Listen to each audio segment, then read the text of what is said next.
Si son buenos en matemáticas, ya saben mi edad.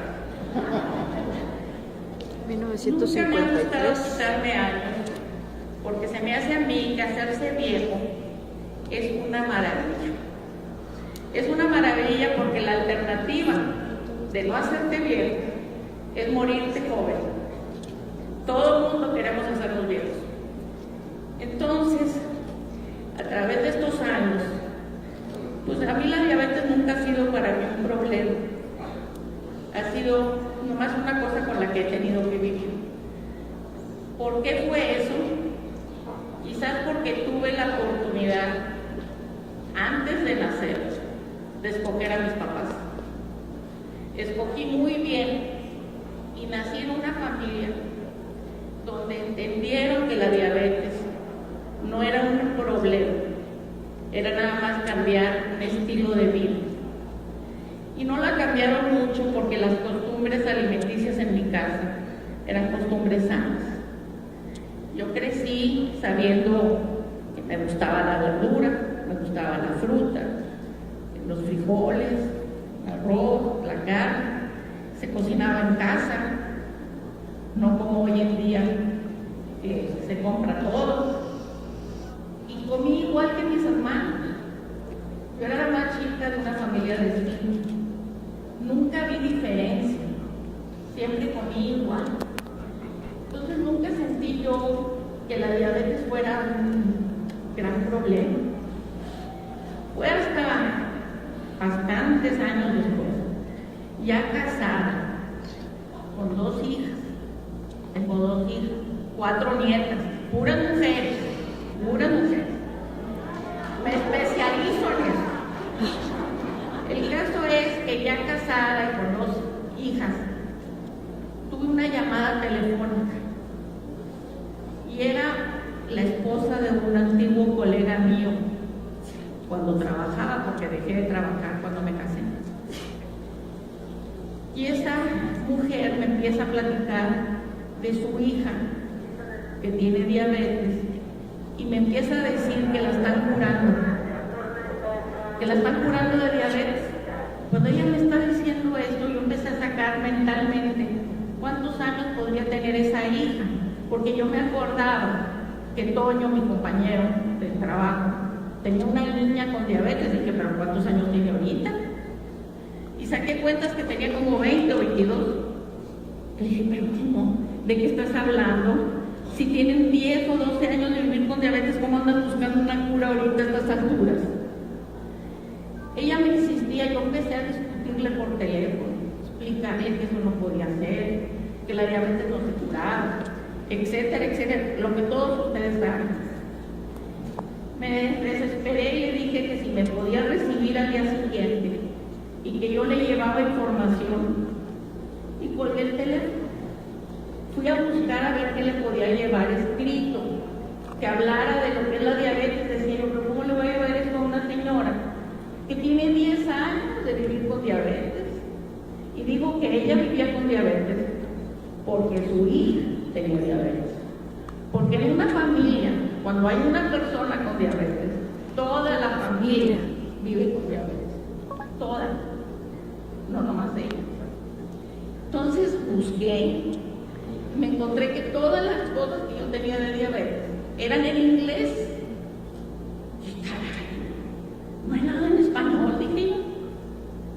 Entonces fui a verla al día siguiente y llevé todo ese material y tratar de convencerla que dejara a ese dicho o esa persona que se llamaba doctor, que se llamaba, pero que no lo podía hacer porque cómo estaba ofreciendo una cura, y que volviera al tratamiento razonable, porque ya había dejado de inyectar, que ya nos inyectaran insulina, porque esta muchacha tenía diabetes tipo 1. Creo que para ahorita todos ustedes saben que hay 2 tipos de diabetes, 1 y 2. Y la 1 requiere insulina por fuerza, inyectada todo el tiempo. Y la 2, medicamentos, dieta, y al final a veces también insulina. Entonces, no la convencí. Regresé a la casa frustrada. Y entonces, a los 3, 4 días, salió en el periódico la esquela de la muchacha. Murió. Murió inútilmente. No debía haber muerto. Y para hacerlo peor, a la semana o a los 15 días, sale en el periódico un artículo sobre ese susdicho doctor que curaba diabetes. El artículo no era acusatorio, no lo estaban acusando, estaban hablando de la maravilla que estaba haciendo. ¿Cómo es posible? Dije. Estábamos mi marido y yo desayunando y empecé yo tengo la voz muy fuerte y cuando me enojo la subo. Entonces empiezo yo a decirle a mi marido, mira nomás lo que está saliendo en el periódico, ¿cómo es posible que esto haya sucedido y que sigan poniendo esto? Entonces mi marido, que es mexicano, pero parece inglés, porque me dijo muy serio, ¿estás enojada? Claro que estoy enojada. Pues haz algo, y si no, cállate y déjame leer el periódico. Entonces, sí, estoy enojada y se tiene que hacer algo ahorita y ya. Entonces me senté en una máquina de escribir, porque no había computadoras entonces. En una máquina de escribir una carta al periódico, indignada que pusieran ese artículo.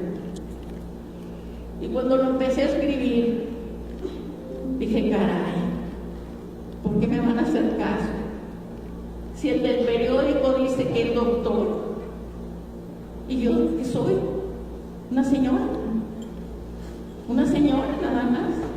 ¿Cómo firmo la carta? Entonces cogí el teléfono y le hablé a un médico y a otro a preguntarle si había una organización de diabetes que defendiera mis derechos. Mis derechos, hijos de ustedes. Y no había. Entonces en la carta puse, se está formando la Asociación Mexicana de Diabetes. ¿Qué se estaba formando si no estaba yo? Pero escribí y puse mi teléfono. Y entonces hubo dos personas que me hablaron. 2 señoras. Una madre de una niña con diabetes y otra persona con diabetes, que también estaban indignadas. Y a raíz de esa indignación nació la Asociación Mexicana de Diabetes. Esto fue a principios de 1979. Ya llovió desde entonces. En esos años, la diabetes era como una víbora que tuviera piernas. Nada de lo que hay ahorita bien, o mucho menos. Entonces todavía no había análisis de sangre en casa. Se hacían ahorita. Se ponía en un matracito 5 gotas de orina, 10 de agua, y magia, cambiaba de color. Si salía azul, era que no había azúcar en la orina. Y eso es lo más que podíamos aspirar entonces. Ese era el objetivo, nunca tener azúcar en la orina. Cuando yo era niña, mamá llevaba un registro de cada análisis que me hacía antes de cada comida y a la hora de acostarme. Cada hoja era un mes. Y ella, su objetivo del mes era tener puro cero. Cero era 0 azúcar en la orina. Entonces el azul para mí era un color mágico. Y por eso el logotipo de la asociación es azul. Por ese azul. Bueno, entonces ahí empezamos las señoras y yo a ver cómo hacíamos una asociación. Pedimos estatutos de otras organizaciones, pusimos rótulos en todas partes ahí en Monterrey que se estaba formando la asociación, que nos hablaran. Hicimos la primera conferencia y en la primera conferencia hay que llevar algo escrito de qué es la diabetes, porque hay mucha ignorancia. Y llevamos una hoja en stencil, entonces se sacaban en stencil las copias. La gente de mi edad sabrá qué es eso, los jóvenes no saben. El caso es que llevamos y se llenó el auditorio. No completamos de horas para repartir. No, pues el mes que entra, que hagamos la siguiente conferencia, hay que traer bastantes más copias. Y el siguiente mes llevamos más copias y había un montón de gente.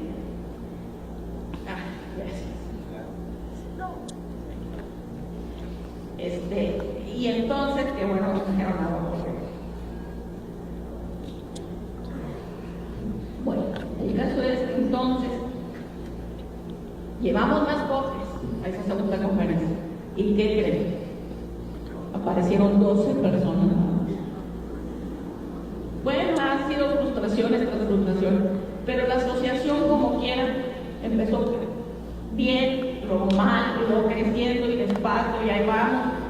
Luego las hojas las hicimos folletitos y las mandamos por correo. Luego los folletitos se hicieron en revista. Y así fue creciendo la asociación. Pero llegó un momento en que pensamos que no era suficiente una asociación en Monterrey. Había que ver cómo se crecía esto, porque gente con diabetes hay en todo México. Pero la razón para iniciar la asociación era para quitar la ignorancia de lo que es la diabetes, que nos afecta a todos. Ignorancia en las personas que la tienen y que no saben cómo cuidar. Ignorancia en las personas que la atienden y que a veces no saben cómo atender. Ignorancia en las instituciones de salud que deberían de tener otro sistema de atención y no lo tienen. Todo eso hay que cambiar para mejorar la calidad de vida de los mexicanos. Y digo de los mexicanos porque ya estamos hablando del 10% de los mexicanos que tienen diabetes. Somos muchos. Y las complicaciones de la diabetes pueden evitarse.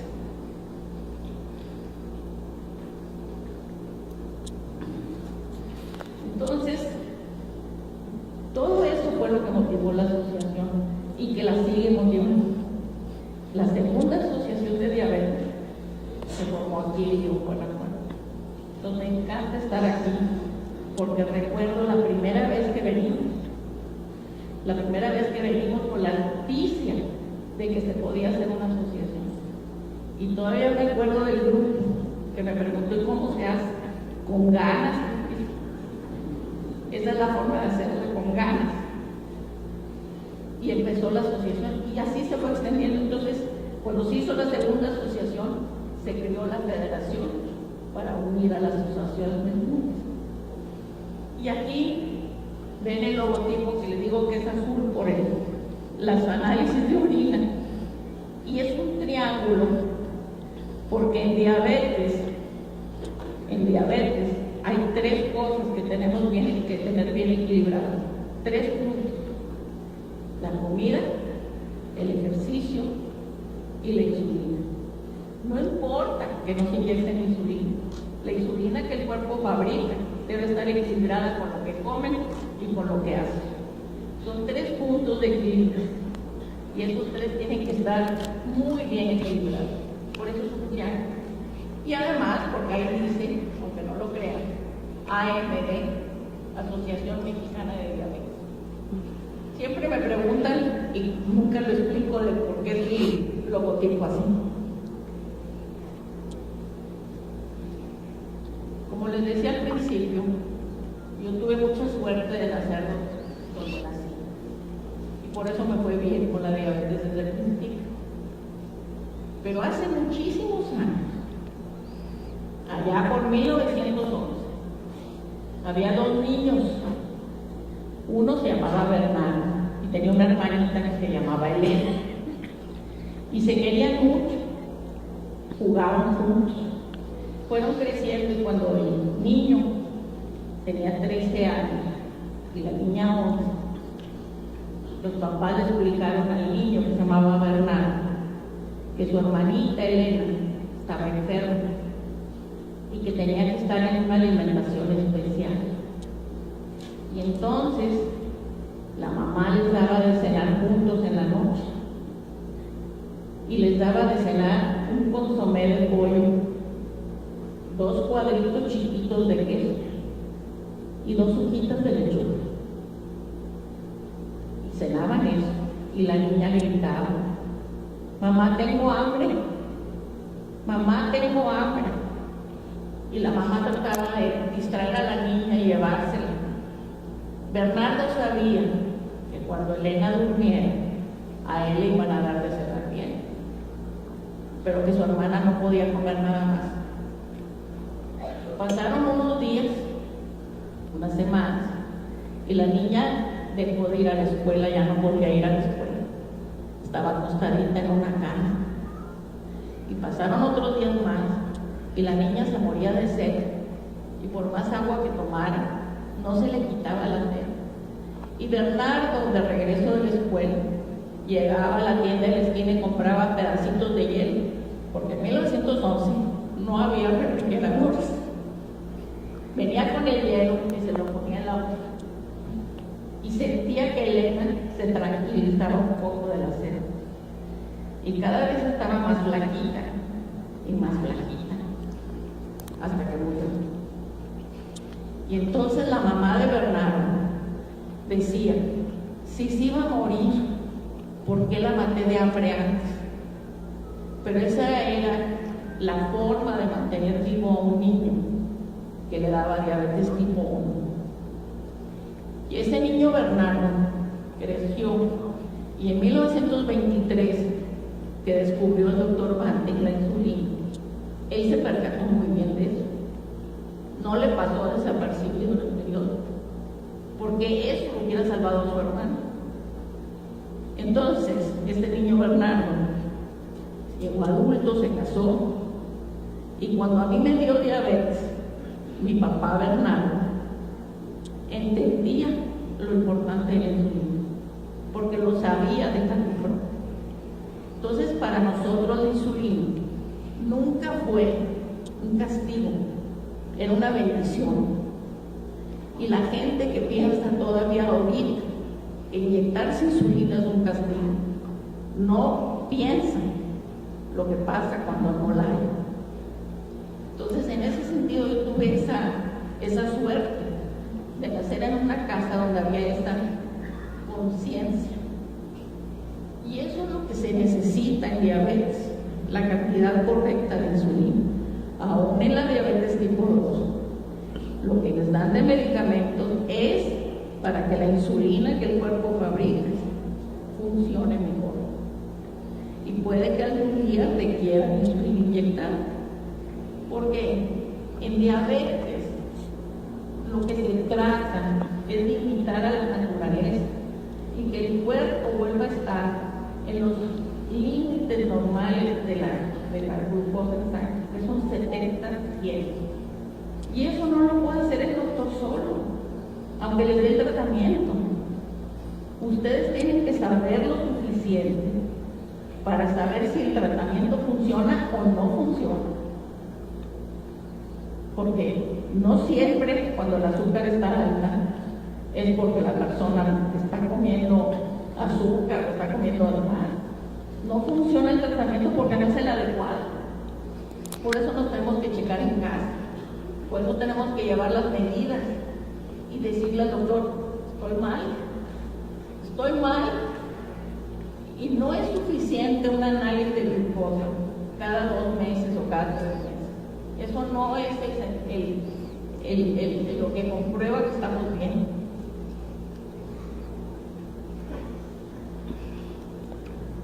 Necesitamos estar seguros que la mayor parte del tiempo estamos entre 70 y 100. Para eso existe un análisis maravilloso que se llama hemoglobina glicosilada. Y si no han oído hablar de él, apunten el nombre. Cada 3 meses hay que hacerlo. Y que el porcentaje de glucosa adherida sea menos de 100. Ese debe de ser el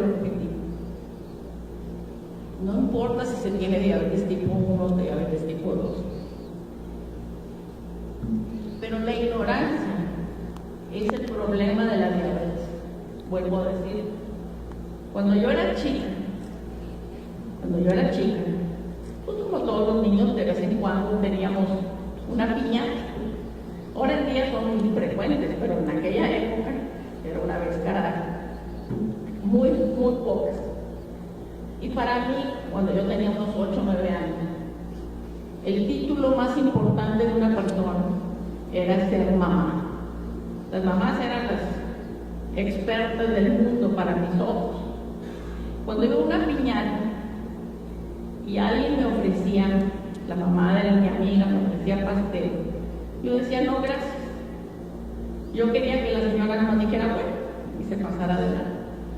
Pero muy frecuente me decían, pero ¿por qué no lo quieres si está muy sabroso? Mira, pruébalo. No, gracias. Es que tengo diabetes después. Y entonces había 3 cosas que podían pasar. Una, que la señora dijera, bueno, y se retirara. Esa era la que yo quería. Pero muy frecuente sucedían las otras 2. Me decían, no, tú no puedes tener diabetes, estás muy chica, estás muy bien, tú no tienes diabetes, estás equivocada en el pastel. Y una niña de 8 años puede decir no a un pastel una vez, 2, pero ya 3, está muy difícil. Pero a veces sucedía otra cosa también. La señora le decía, mira Juanita, mira fulanita, esta niña tiene diabetes, mira, ven a ver. Y se me juntaba un grupo de señoras alrededor mío, viéndome, como si yo me volviera a verle porque tengo diabetes. Me volteaban a ver y yo volteaba a ver a mis amigas y todas me estaban viendo desde lejos con una cara que luego me tomaba 15 días en la escuela para que me volvieran a ver normal. Entonces cuando salía de esas experiencias, pues llegaba al carro cuando me recogía mi mamá y salía frustrada. Y mamá me decía, ¿qué pasó? Y ya le contaba y soltaba el llanto. Y mamá le dijo una vez, mira, te voy a decir cómo son las cosas en esta vida. Tú tienes amiguitas ahí en el colegio que son muy listas y sacan puros 10, pero tienes otras, bastantes otras, que sacan 5 o 6, a veces, cuando pueden, y reprueban algo. Desgraciadamente estas niñas onzas crecen, se casan y se vuelven mamás, pero siguen igual de onzas. Y ahí aprendí yo que el título de alguien no lo hace listo. Nosotros tenemos que saber juzgar quién nos está hablando y quién nos está dando el consejo. Si es alguien sensato y listo, pues alguien sonso. Tenemos que aprender a juzgar. No todos los curas son decentes, ni todos los abogados nos van a sacar de la cárcel, porque hay sonsos y hay listos, y hay indecentes y hay decentes. Y lo mismo va por cualquier título. Nosotros también tenemos que aprender a juzgar a los que nos atienden la salud y saber si son de los listos o de los sonsos, de los que tienen paciencia o de los que no la tienen. Y no enojarnos, simplemente decir, mira, este era un niño de 5. Pero sí tenemos que nosotros entender lo que nosotros necesitamos. Yo no necesitaba el pastel. Y cuando me lo comía, mi mamá sabía, y yo también sabía, que necesitaba una dosis extra de insulina, porque no me la podía pasar más así. Porque yo no era de los onzos, o pretendo no serlo. Y ustedes tampoco pueden ser de los onzos, porque se nos va la vida si lo somos. El diabetes, la ignorancia es lo que mata. La ignorancia, la falta de responsabilidad, eso es lo que mata. No el tener al doctor fulano, al doctor perengano nos va a hacer bien. Podrá ayudar, pero el que tiene que hacer el trabajo es uno mismo. Y en la vida, así es. Es muy raro que el que le caiga la lotería y se vuelve millonario. La mayoría de la gente tiene que trabajar para vivir y para ganar el pan de cada día. Y lo mismo va con diabetes. Hay que trabajar para estar bien. Y se vuelve parte de la rutina diaria. Se vuelve parte normal de la rutina de todos los días. Entonces, y eso va por diabetes tipo 1 o tipo 2. No importa si nos inyectamos o tomamos tabletas. Necesitamos estar corroborando cuáles son nuestros niveles de glucosa para estar bien y hacernos la hemoglobina cada 3 meses. Y si no estamos bien, exigirle al que nos atienda que cambie el tratamiento. Nada que síguele la dieta. No, si lo estoy comiendo bien. No hay nada prohibido en diabetes. Lo único prohibido es no saber. Para eso vienen a este congreso, para aprender. Para eso espero que se hagan todos miembros de la Asociación Mexicana de Diabetes que les corresponde, para recibir información, para estar al tanto de su salud. Entonces,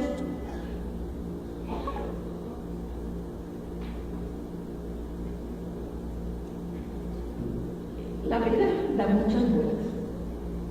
Cuando después de formar la asociación y que hubo gente que oyó lo mismo y seguimos adelante, campos de verano para niños.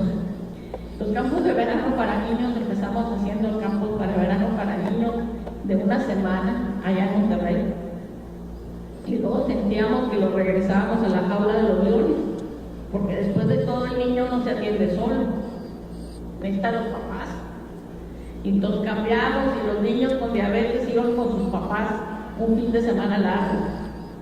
Pero luego encontramos que algunos papás no eran los que estaban atendiendo al niño, era el abuelo o la abuela, porque los papás trabajaban.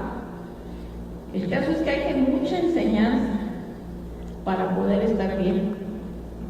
Los campos de verano, la revista, se hizo la federación, y entonces en los sueños locos míos decía yo, hay que traer más información a México, porque no nada más es educar a la persona con diabetes, es darle oportunidades a los profesionales de la salud a que aprendan más para poder atender mejor.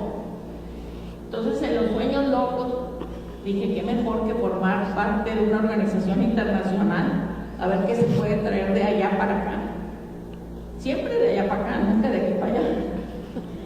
El caso es que me involucré en la Federación Internacional de Diabetes y empecé a participar ahí, a conocer personas y médicos para traer a México. Y una cosa trajo el otro, y luego queríamos traer el Congreso de la Organización Internacional a México. Y se batalló mucho, pero se consiguió. Era como las Olimpiadas de la Diabetes. Y al final quedé electa yo como presidente de esa organización internacional, que me quitó mucho tiempo de trabajo dentro de la Federación Mexicana de Diabetes. Pero fue muy bueno, porque eso hizo posible que otras gentes participaran más y yo poder abandonar a la federación. Fue un bien para la organización, porque cuando una persona se enterca en permanecer, ahoga. Es como cuando mis hijas empezaron a crecer y que yo les quería dar consejos de todo, llega un momento en que ya no consiguen tanto, déjalas actuar. Entonces así han pasado los años, pero sigo pensando yo que las experiencias de mi vida me dictan, y es comprobable que la educación en diabetes es todo para la persona que tiene diabetes. Yo recuerdo que cuando estaba bastante chica, una vez en la mesa del comedor, estábamos todos sentados comiendo y estaba mamá diciendo de que no sé qué libro había mandado pedir a Estados Unidos para leer de diabetes, y mi papá muy serio dijo, sí, si vamos a vivir con diabetes hay que aprender cómo. Y dijo, vamos, porque vuelvo a decirles, cuando hay diabetes en una familia, todos tienen diabetes, todos. Tienen que colaborar todos para que esa persona salga adelante.